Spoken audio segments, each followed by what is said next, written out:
ये सीटेट वगैरह के लिए क्वेश्चंस हैं। आपके सामने जो सवाल है वो सवाल आपको दिखाई दे रहा है कि निम्नलिखित 4 संख्याओं को अवरोही क्रम में लिखें। पहली संख्या है 4203567, दूसरी संख्या है 4203657, तीसरी संख्या है 4203756 और चौथी संख्या है 4203775। अब आपके पास ये ऑप्शंस दिए हैं 4। अब इसमें आपको एडजस्ट करना है। इसमें कई बच्चों को सबसे पहले दिक्कत ये होती है, वो कंफ्यूज हो जाते हैं कि आरोही क्रम क्या होता है और अवरोही क्रम क्या होता है। पता भी होता है तब भी अक्सर हम गलत या कंफ्यूज कर जाते हैं। तो देखो बेटा, ये स्पेलिंग छोटी है, आरोही की स्पेलिंग छोटी है, यानी हमको छोटी गिनती सबसे पहले लिखनी है। और अवरोही की स्पेलिंग बड़ी है, इसमें शब्द ज्यादा है, वर्ड ज्यादा है, तो इसमें हमको सबसे पहले बड़ी गिनती लिखनी है। तो ये पहली चीज हो गई कि हम इसको याद कैसे रखें और हमें कभी भी कंफ्यूजन ना हो। ठीक, इसके बाद अब हम अपनी गिनतियों पर आते हैं। तो जैसे हमारे पास जो गिनतियां दी गई हैं, वो गिनतियां हमें जो दी हैं, पहली गिनती है 4203567, अगली गिनती है 4203657, उसके बाद गिनती है 4203756, इसके बाद गिनती है 4203675। ठीक, आप क्या करिए, आपका जो बायां हाथ है, ठीक है, जिससे आप कम काम करते हैं, आप उधर से देखना शुरू करें। ये पहली गिनती 4, देखिए सब में 4 हो गया, तो कोई मतलब नहीं है। दूसरी गिनती 2, सब में 2 हो गया, ये भी कोई मतलब नहीं है। 0, ये भी कोई मतलब नहीं है। फिर 3, देखिए सब में 3 आ रहा है। फिर ये 5, इसके बाद ये 6, इसके बाद ये 6, ये आपका कट गई, इसके बाद ये 7। इसमें सबसे छोटी गिनती कौन सी है? 5 वाली, और ये आपका पहला ऑप्शन था, ये पहले पे आ गया। ठीक, फिर आपके बाद क्या है? 6, और ये भी 6। अब दोनों एक जैसा, ये तो 7 बड़ा हो गया है, 6 और 6। तो 6 के बाद की अगली गिनती क्या है? 5, और फिर ये क्या है? 7। तो 5 मतलब ये छोटा हो गया, यानी ये सेकंड वाला हो गया। इसके बाद ये वाला फिर आपका तीसरा हो गया, यानी ये चौथे नंबर वाला हो गया, क्योंकि आपका ये चौथा नंबर था। और इसके बाद ये आपका तीसरा नंबर हो गया। लेकिन ये आपका क्या है? छोटे से बड़ा। ये आपका क्या है? छोटे से बड़ा। लिखना आपको क्या है? अवरोही, यानी बड़े से छोटा, यानी सबसे बड़ी गिनती। यानी आपका जवाब क्या हो गया? तीसरा, चौथा, दूसरा और पहला। तो ये वाला ऑप्शन आपका है, और ये ऑप्शन आप मिलाइए, आपका कहां पर आ रहा है? तीसरा, चौथा, दूसरा और पहला, ये आपका बी ऑप्शन है। ठीक है, तो इस तरीके से आप कर सकते हैं या। अब आपके सामने दूसरा सवाल है, संख्या 5,09,04,988 में अंकों में लिखने पर हमको क्या प्राप्त होगा, और ये हमारे पास ऑप्शन लिखे हैं। अब जल्दबाजी में हमसे अक्सर गलती हो जाती है, तो मैं कोशिश करती हूँ आपको ये चीज़ बताने की। तो जैसे आपकी जो संख्या है वो है आपकी 5,09,04,988।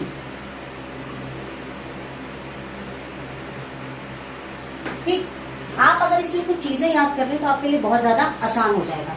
जैसे करोड़ में आपके 7 जीरो होते हैं, आपके 7 जीरो होते हैं।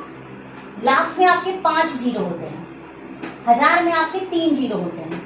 100 में तो आपको पता ही है कि आपके 2 जीरो होते हैं, और 88 आपका ये हो गया। ठीक, अब इसके बाद आपका 5 करोड़ यानी 7 जीरो, यानी 1 2 3 4 5 6 7। ऑप्शन चूज करने के बजाय आप सीधे सवाल हल कर लीजिए तो ज्यादा बेटर है। 9 लाख 5 जीरो, इधर उल्टा से लिखिए जिससे गलत ना हो। 1 2 3 4 5, और ये 9 लाख यहाँ सेट हुआ, देखिए जीरो बच गया। अगर आप इधर से लिखना शुरू करेंगे तो आपको गलती हो जाएगा। फिर आपका क्या है? 4000, आपने 3 जीरो बनाया और आपका ये 4000। फिर 900, आपने 2 जीरो बनाया और ये आपका 9 हो गया, और ये 88। इसके बाद आप फटाफट जोड़ेंगे तो आप देखिए ये बीच में एक जीरो आ रहा है, फिर ये 9 आ रहा है, फिर ये 0 आया, फिर ये 5 आया, फिर ये 4 9 8 8। अब आप इस उत्तर को आराम से अपने ऑप्शन के साथ मिला लीजिए। तो देखिए 50 फिर 904988, तो ये आपका चौथा वाला ऑप्शन है, तो ये आपका इसका जवाब हो जाएगा। तो यानी मुख्य बात क्या है कि आपको इन चीजों में ये याद रखना होगा कि करोड़ में जैसे 7 जीरो, लाख में 5 जीरो, हजार में 3 जीरो। इसी तरह यहां पर मैं एक चीज और बता दूं, अगर कहीं मिलियन लिखा होता है तो वहां 6 जीरो होते हैं, मिलियन लिखा होता है तो 6 जीरो होते हैं। ठीक है, इसी तरीके से अब आपके सामने में अगला सवाल आ रहा है।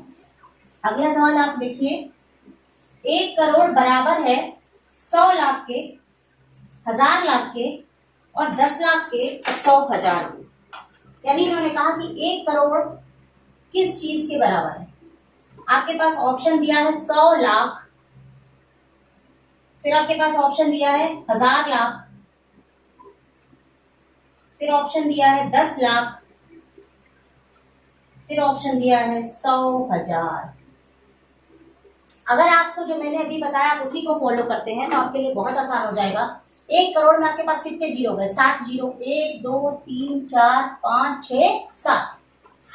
अब लाख में आपके 5 जीरो होते हैं और ये 2 जीरो और है कि नहीं, तो टोटल आपके कितने जीरो हो गए? 2 जीरो ये और लाख के 5 जीरो, यानी कुल 7 जीरो हो गए। यहां पर देखिए 1000 यानी 3 जीरो और 5 जीरो, ये तो 8 हो गया। लेकिन करोड़ में कितने जीरो होने चाहिए थे? 7। इसी तरह 10 लाख, तो 10 का ये 1 जीरो हो गया और लाख के आपके 5 जीरो, तब तो देखिए 6 ही रह गया। यहाँ देखिए 100,000, 100 के ये 2 हो गए और 1000 में आपके 3 जीरो, देखिए 5, तो केवल यही दोनों तो 7 है। तो आप जीरो की गिनती अगर याद रखेंगे तो आपका बहुत आसानी से हो जाएगा। यानी आपका जवाब है 100 लाख। अब अगला सवाल आपके सामने है, एक गांव की कुल जनसंख्या 78,692 है। इनमें से 29,642 पुरुष हैं, 28,167 महिलाएं हैं तथा शेष बच्चे हैं। तो बच्चों की संख्या क्या होगी? तो इस तरह के जो सवाल होंगे आपको बहुत तेज़ी के साथ कैलकुलेशन करना होगा, प्लस माइनस। तो किसी भी जनसंख्या में कुल जनसंख्या जितनी है आपने पुरुष और महिलाएं जोड़ करके कुल जनसंख्या को बच्चों से आपने घटा दिया, तो आपके बच्चों की संख्याएं बहुत ही आसानी से निकल आएंगी। तो यानी आपकी जो कुल जनसंख्या थी इस सवाल में, ये आपका सिंपल मैथमेटिक्स और मल्टीप्लाई और एडिशन का सवाल है। कुल जनसंख्या आपकी दी हुई है 7,886 और 92। ठीक है, आपके पास जो पुरुष हैं ये आपके पास कितने दिए हुए हैं? 29,642। और आपके पास महिलाएं कितनी हैं? 28,167। आपको बच्चों की संख्या निकालनी है। आपका जब भी ऐसा सवाल हो आप इन दोनों को जोड़ लेंगे, उसको जनसंख्या से घटा देंगे। चलिए आप जोड़िए, 7 2, आप सीधा ये लिखिए पहले, अब यहाँ जोड़ करके लिखते जाइए। 7 2 9, 6 4 10, 6 7 1 8, 8 9 17, 2 2 4 और 1 5। अब आप घटा लीजिए, 12 में से 9 गया 3, यहाँ पे 8 आ गया, यहाँ पे 16 में से 8 गया 8, ये 0 हो गया, 7 में से 5 गया 2, तो 2,883। ये आपका जवाब हो गया। अब अगला सवाल आपके सामने है, शून्य में 60 का भाग देने पर भाज्य, भाजक और भागफल और शेषफल क्या होगा? यहाँ पर ये सारे टर्म्स आ रहे हैं, भाज्य, भाजक, भागफल और शेषफल। और दूसरी चीज़ जो हमें गिनती को भाग करना है वो है शून्य से भाग कर रहे हैं। तो यहाँ पर सबसे पहले मैं आपको ये बताना चाहूँगी कि किस तरह से लिखा जाता है। यहाँ पर आप 60 को शून्य से भाग कर रहे हैं। पहली चीज़ आप याद रखिए कि किसी भी गिनती को अगर हम 60 से भाग करते हैं तो यहाँ पर भी 0 आएगा और अंत में भी ये 0 ही आएगा। ठीक है, तो इस तरीके से यहाँ पर जो आपका जिससे आप भाग देते हैं उसको बोलते हैं भाज्य। ठीक है, जिसको भाग देते हैं उसको बोलते हैं भाजक।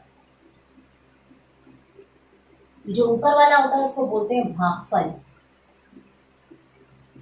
और ये जो नीचे आता है जवाब इसको बोलते हैं शेषफल।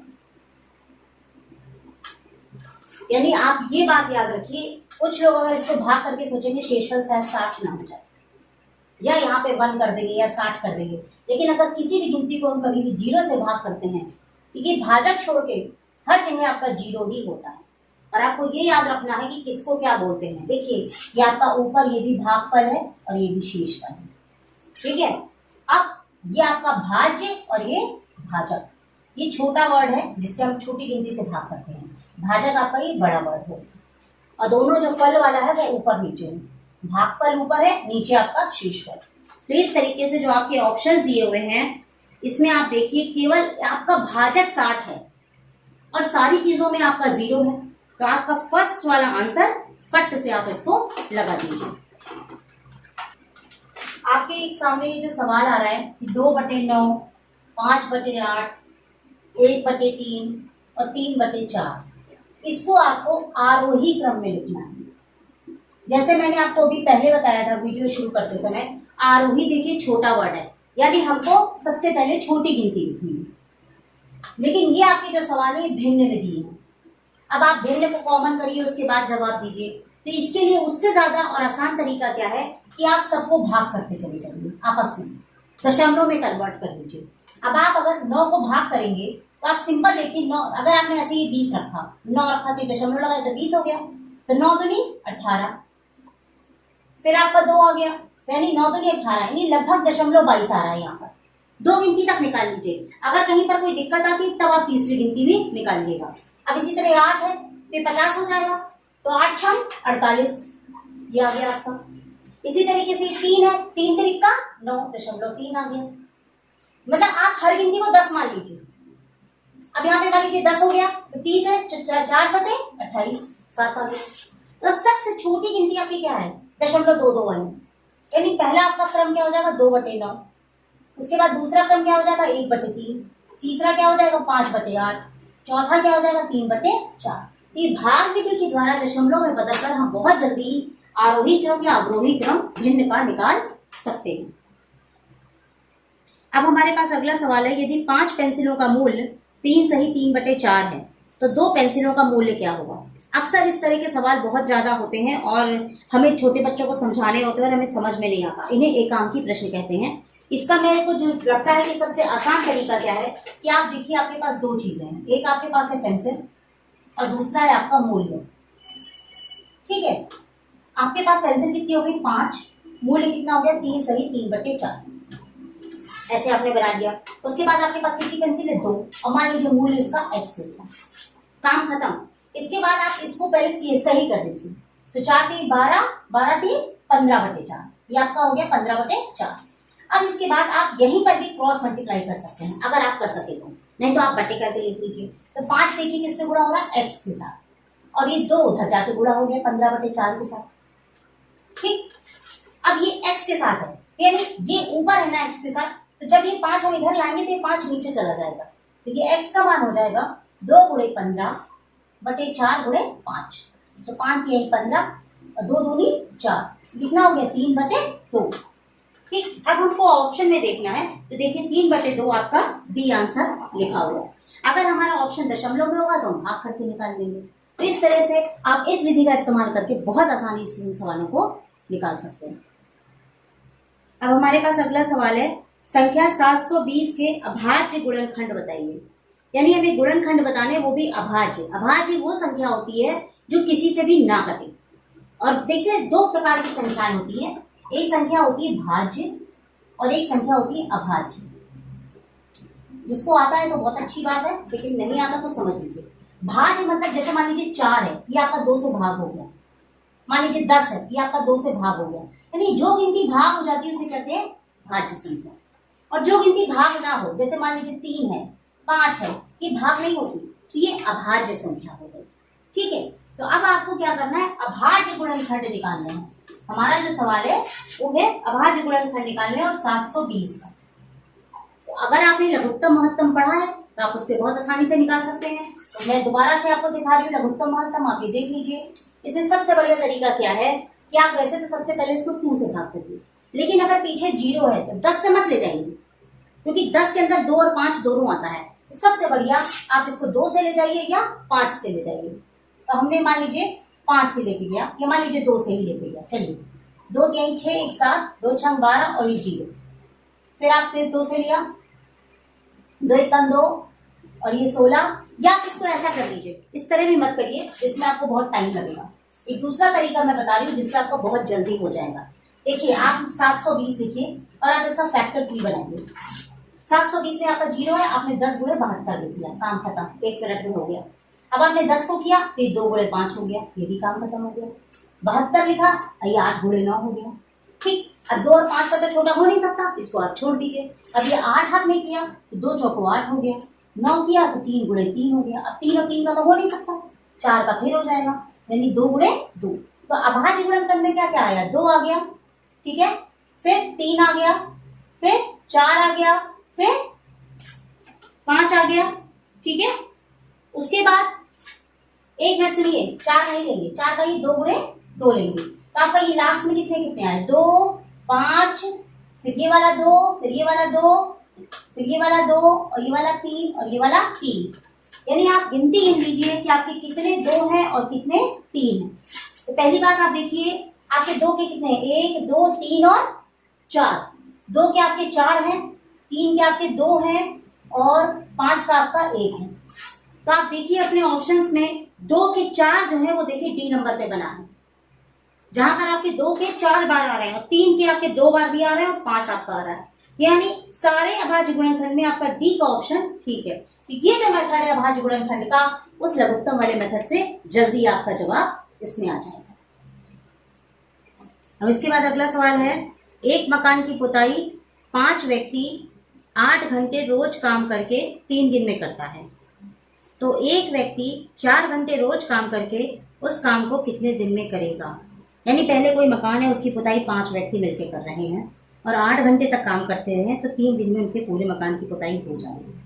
लेकिन अब एक ही व्यक्ति केवल काम कर रहा है और 4 घंटे सिर्फ काम करता है, यानी घंटे भी कम हो गए, व्यक्ति भी कम हो गए, तो अब वो उस काम को कितने दिन में पूरा करेगा। तो आप ये देखिए कि जब भी कोई ऐसा व्यक्ति वाला सवाल आपके पास आएगा तो इसको कहते हैं इनवर्स वेरिएशन, ठीक है। तो इसमें आप 2 अलग अलग डेटा बना लीजिए।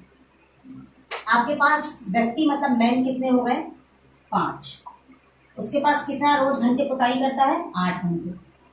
उसके बाद वो कितने दिन में काम कर रहा है, डेज, यानी 3 दिन में। ये आपका मैन हो गया, ठीक है। ये आपके आवर हो गए, यानी कितने घंटे काम कर रहा है, मैं यहाँ हिंदी में लिख दे रही हूँ, कितने आदमी काम कर रहे हैं, कितने घंटे काम कर रहे हैं और कितना दिन तक काम करते हैं। अब केवल एक आदमी है, ठीक है, और वो 4 घंटे तक काम करता है, तो वो कितने दिन में काम को पूरा करेगा। यानी वाजिब सी बात है, दिन भी, घंटे भी कम हो गए, इंसान भी कम हो गए, यानी ज्यादा दिन हमारे लग जाएंगे इस काम को करने में। तो इसमें आप कुछ भी दिमाग मत लगाइए, ये तीनों एक साथ गुणा कर दीजिए और वो तीनों एक साथ गुणा कर दीजिए और आपस में बराबर कर दीजिए, क्योंकि हमको पुताई तो पूरे ही मकान में करनी है।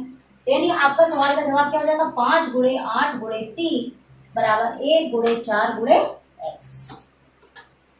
और यहाँ से x का मान आपका क्या हो जाएगा, आपने 4 गुणे 1 से इसको भाग किया तो 4 दूनी 8, 5 दूनी 10 के आई, 30 दिन आपको लगेगा उस व्यक्ति को मकान को पुताई करने में। अगला सवाल है, एक परीक्षा में 4 विषयों में प्राप्त कुल अंक 200 हैं।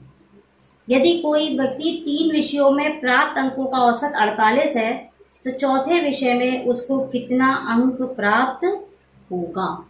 तो ये आपका औसत का सवाल है। तो आप ये देखिए कि आपका जो कुल अंक है, आपका जो कुल अंक है वो है 200, ठीक। उसके पास 4 विषय हैं, यानी मान लीजिए पहला विषय, दूसरा विषय, तीसरा विषय और चौथा विषय। तो जब हम औसत निकालते हैं तो चारों विषय को जोड़ लेते हैं और यहाँ पे गिनती कितनी है, 4, उसको हम 4 से भाग कर देते हैं और यहाँ पर हमारा निकलता है औसत। क्या निकलता है, औसत, ठीक। लेकिन यहाँ पर ये दिया गया है कि 3 अंकों का जो औसत है, 3 अंकों का औसत 48 है। तो अगर ये चौथा अंक यहाँ पर नहीं है, 3 अंक है, तो यहाँ 3 से इसको भाग करेंगे और 3 अंकों का जो औसत दिया है वो कितना दिया है, 48। तो इन तीनों अंकों का जो जोड़ होगा हाँ, तीनों का जो जोड़ होगा वो 3 गुणे 48 हो जाएगा, तो वो हो जाएगा 48 गुणे 3। तो 8 तारीख 24, 4 3 12, 13 14। तो आपका जो चौथा अंक है, ठीक है, वो आपका हो जाएगा 200 में से आप 144 घटा दीजिए बस। तो आपका आंसर आ जाएगा 10 में से 4 गया 6, 9 में से 4 गया 5, 56। अब आपके सामने अगला सवाल है, एक व्यक्ति ने एक साइकिल 935 रुपए में 10% लाभ पर बेच दी। यानी उसने साइकिल बेची 935 रुपए में और लाभ भी कमाया 10%। तो हमको निकालना है कि उसने साइकिल कितने रुपए में खरीदी थी। तो यहाँ पर जो भी ये सवाल होता है, पहला मैं थोड़ा सा आपको ये बता दूं कि जो खरीदने वाला दाम होगा, जब उसको लाभ हो रहा है तो बेचने वाले दाम से जरूर कम होगा। तो आपका जो 935 है, तो आपका जो उत्तर आना चाहिए वो 935 से कम आना चाहिए। तो आपका जो डी ऑप्शन है 1085, ये तो बिल्कुल ही कट गया। अब आपके पास बचे 3 ऑप्शन, ठीक, इन तीनों में ही आपका कोई ना कोई जवाब होगा। जब भी आपके पास लाभ प्रतिशत, हानि प्रतिशत का कोई भी सवाल हो, तो उस पर मैं आपको एक फॉर्मूला बता रही हूँ। लाभ प्रतिशत होगा तो भी वही लगेगा, हानि प्रतिशत होगा तो भी वही लगेगा, लेकिन प्लस माइनस का अंतर होगा। तो देखिए, आप इसमें पहला काम ये करिए कि आप एक सूत्र याद कर लीजिए। ये विक्रय मूल्य बराबर 100 प्लस लाभ प्रतिशत बटे 100 गुणे क्रय मूल्य।